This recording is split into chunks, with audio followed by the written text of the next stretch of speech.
कभी सोचा है घर में एक ऐसी जगह है जो सिर्फ खाना पकाने की नहीं बल्कि परिवार की सेहत, तरक्की और खुशियों की चाबी भी हो सकती है? जी हां, हम बात कर रहे हैं रसोई की। तो आज हम वास्तुशास्त्र के उसी गहरे प्राचीन ज्ञान में उतरेंगे और देखेंगे कि ये सदियों पुराने सिद्धांत हमें एक पॉजिटिव एनर्जी से भरी रसोई बनाने में कैसे मदद कर सकते हैं। चलिए अपनी बात की शुरुआत करते हैं इस एक बहुत ही गहरे विचार से। देखिए, ये लाइन सिर्फ एक कहावत नहीं है, ये उस पूरी सोच की जड़ है जिस पर रसोई का वास्तु टिका है। ये हमें याद दिलाता है कि खाना सिर्फ पेट भरने की चीज नहीं है, बल्कि वो हमारे मन और आत्मा को साफ करने का एक जरिया भी है। और जाहिर है, जहां ये जरिया तैयार होता है, उस जगह का शुद्ध होना कितना जरूरी है।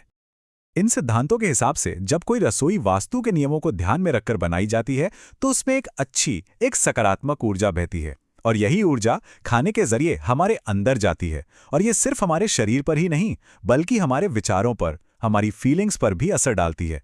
तो इस लिहाज से रसोई सिर्फ एक कमरा नहीं बल्कि घर का एक पावरफुल एनर्जी सेंटर है। तो आइए सबसे पहले रसोई के इसी फिलॉसफिकल पहलू को समझते हैं। हम जानेंगे कि पुराने ग्रंथों में इसे घर की आत्मा का दर्जा आखिर क्यों दिया गया और रसोई के लिए एक बहुत खास शब्द इस्तेमाल होता है, चौका। इसका असली मतलब क्या है? पुराने जमाने से ही रसोई के लिए एक बहुत सुंदर शब्द चला आ रहा है, चौका। ये सिर्फ किचन नहीं है। चौका का मतलब है एक ऐसी जगह जहां 4 तरह की शुद्धता का ध्यान रखकर खाना बनाया जाता है। कौन सी 4 शुद्धियां? तन की शुद्धि, मन की शुद्धि, बर्तनों की शुद्धि और जो सामान इस्तेमाल हो रहा है उसकी शुद्धि। मतलब ये वो पवित्र जगह है जहां ऐसा खाना बनता है जो सिर्फ टेस्टी ही नहीं बल्कि भगवान और बड़े बुजुर्गों को, मेहमानों को परोसने के लायक भी हो। ठीक है, तो अब हम रसोई की आत्मा और उसकी अहमियत को समझ गए हैं। तो चलिए अब वास्तु के सबसे प्रैक्टिकल और शायद सबसे जरूरी हिस्से पर आते हैं, जगह यानी प्लेसमेंट। रसोई की सही दिशा का हमारी जिंदगी पर क्या और कैसा असर पड़ सकता है, आइए इसे जानते हैं। तो सवाल यह है कि घर में रसोई बनाने के लिए सबसे सही, सबसे अच्छी दिशा कौन सी है? ये एक ऐसा सवाल है जो वास्तुशास्त्र में बहुत ज्यादा मायने रखता है, क्योंकि सही दिशा ही सही एनर्जी की नींव रखती है और बाकी सब कुछ इसी पर टिका होता है। और इसका जवाब है दक्षिण पूर्व दिशा, जिसे आग्नेय दिशा भी कहते हैं। वास्तु के जितने भी ग्रंथ हैं उन सब में एक मत होकर इस दिशा को रसोई के लिए बिना किसी शक के सबसे बेस्ट, सबसे बढ़िया जगह माना गया है। अब यहां दिलचस्प बात पता है क्या है? आग्नेय शब्द का सीधा कनेक्शन अग्नि से है, यानी आग से। और रसोई का सबसे मेन एलिमेंट तो आग ही है ना? तो इस दिशा में रसोई बनाकर हम उस पावरफुल अग्नि तत्व को सही तरीके से कंट्रोल और हार्नेस करते हैं।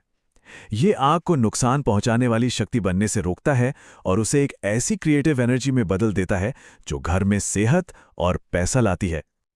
और इसका फायदा बहुत गहरा है। सोचिए, जैसे आग गंदगी को जलाकर सोने को कुंदन बना देती है, ठीक वैसे ही आग्नेय दिशा में रखी आग घर की सारी नेगेटिव एनर्जी, सारी मुसीबतों को भस्म कर देती है।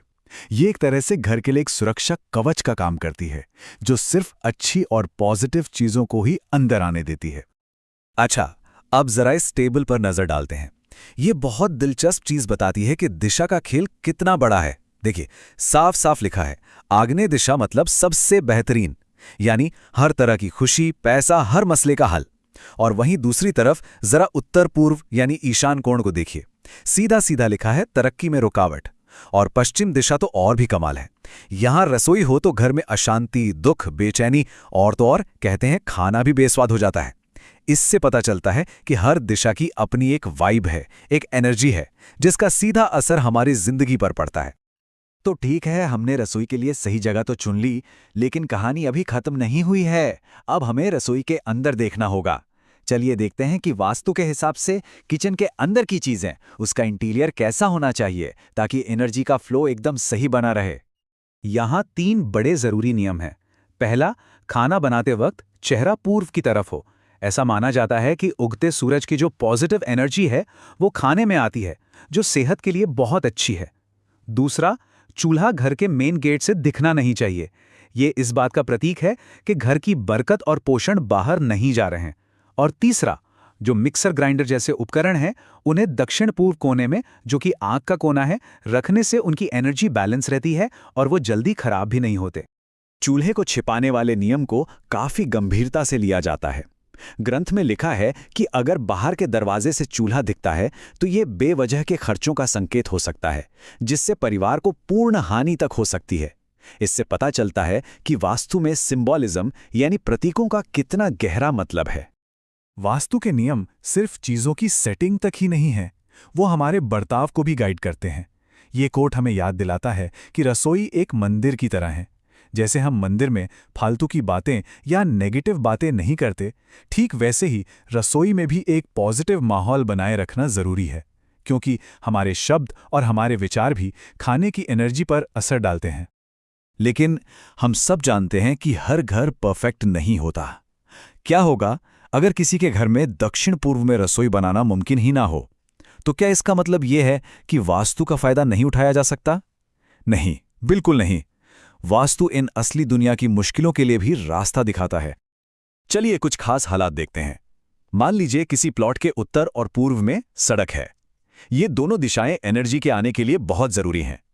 अब ऐसे में अगर रसोई उत्तर पूर्व यानी ईशान कोण में बना दी जाए, जो कि पानी की जगह है, तो ये आग और पानी के टकराव जैसा हो जाता है। इसका नतीजा क्या होता है? परिवार में झगड़े और पैसे का नुकसान। अब एक और सिचुएशन देखते हैं। अगर किसी प्लॉट के पूर्व और दक्षिण में सड़क है, तब तो ये सोने पर सुहागा है। ये हालत दक्षिण पूर्व यानी आग्नेय दिशा को और भी ज्यादा पावरफुल बना देती है। इसलिए यहां रसोई बनाना अति उत्तम माना जाता है। इस केस में सड़कें पॉजिटिव एनर्जी को बढ़ाने का काम करती हैं। और अगर प्लॉट के सिर्फ दक्षिण में सड़क हो और किसी वजह से दक्षिण पूर्व में किचन न बन पाए, यहीं पर वास्तु हमें दिखाता है कि ये कितना प्रैक्टिकल है। ये कोई पत्थर की लकीर नहीं है। ऐसी हालत में वास्तु हमें दूसरा सबसे अच्छा ऑप्शन देता है, उत्तर पश्चिम यानी वायव्य दिशा। एक और मुश्किल सिचुएशन देखते हैं, जब सड़कें दक्षिण और पश्चिम में हों। अगर यहां भी बेस्ट यानी आग्नेय दिशा नहीं मिल रही है, तो वास्तु हमें दो ऑप्शन देता है। पहला है दक्षिण पश्चिम, जिसे नैऋत्य कोण भी कहते हैं। वैसे तो इसे अच्छा नहीं मानते, लेकिन इस स्पेशल केस में ये चल सकता है। दूसरा और अक्सर बेहतर ऑप्शन उत्तर पश्चिम यानी वायव्य है। ये दिखाता है कि वास्तु हर सिचुएशन का कितना बारीकी से एनालिसिस करता है। और आखिरी सिचुएशन जो बहुत ही दिलचस्प है, अगर प्लॉट के उत्तर और पश्चिम में सड़क हो और रसोई उत्तर पश्चिम दिशा में बने, तो ये एक दो धारी तलवार जैसा काम कर सकता है। देखिए, वायव्य दिशा हवा के तत्व से जुड़ी है, जो मूवमेंट और मेहमानों का प्रतीक है।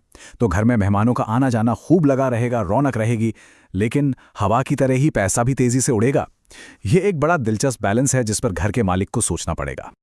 तो इस सारी प्राचीन जानकारी के बाद एक बहुत ज़रूरी सवाल मन में आता है। आज की इस भागदौड़ वाली ज़िंदगी में, खासकर शहरों के अपार्टमेंट्स में, जहां घर के डिज़ाइन पर हमारा कोई कंट्रोल ही नहीं होता, क्या इन नियमों को मानना मुमकिन है?